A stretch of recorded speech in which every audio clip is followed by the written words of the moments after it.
lagi siya napuputol mga mare. Galing pa to kay Ma'am Lorraine. Ganyan lang siya. Ganyan. Babalatan niya. Hindi yung ano to mare, mga tinatasa-tasa. Hindi. Yung binabalatan pa. Hinihila mo lang siya.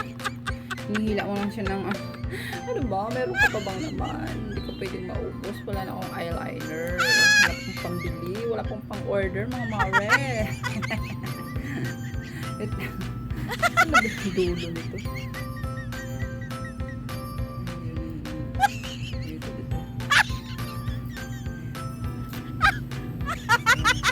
Ganyan siya. Hindi pa rin nakita yung dulo. Konti pa, konti. Konti.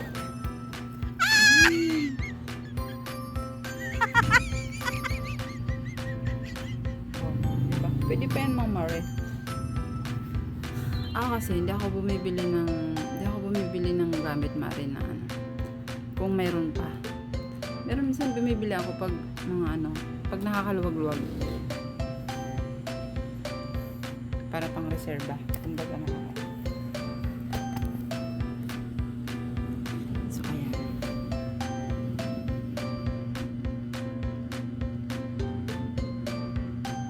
Dati hindi ako nagaganito mga mare. Tapos nagisabay na nga ako dahil sa trabaho.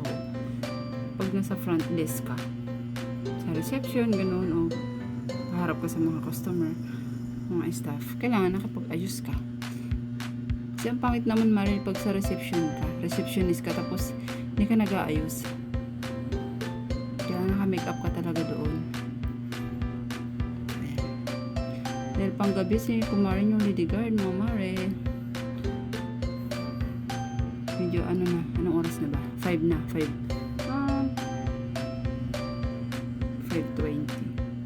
Ayoko malate mga mare kasi may ilang nung pang umaga ako lagi akong naghahabol ng oras, lagi akong nalilate. So nakakahiya sa mga isa-isi. Baka may bigyan ako ng memo mga mare. Memo na baka sa December mga mare may award ako. Most late. Wait lang.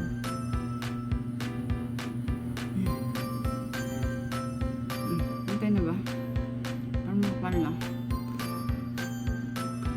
So, ngayong gabi mga mare is sa sa CCTV. Sa CCTV ako, ACS CCTV ako naka-duty. So, bali,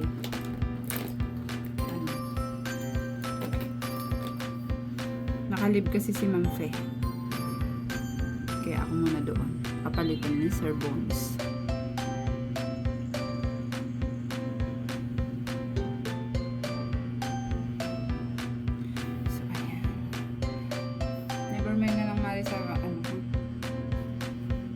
Mataba ang pisngi.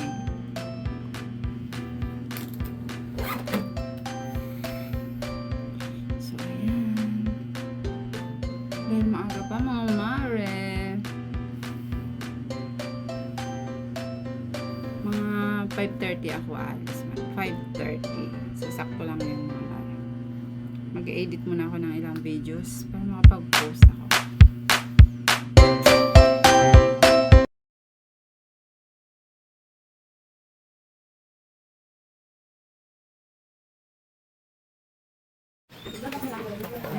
Hello.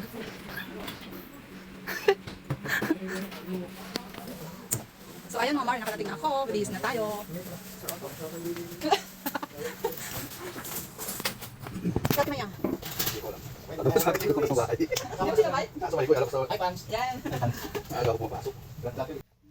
May maning na oh. Sinding maning. Saan? Pwede nga. Mga tingnan.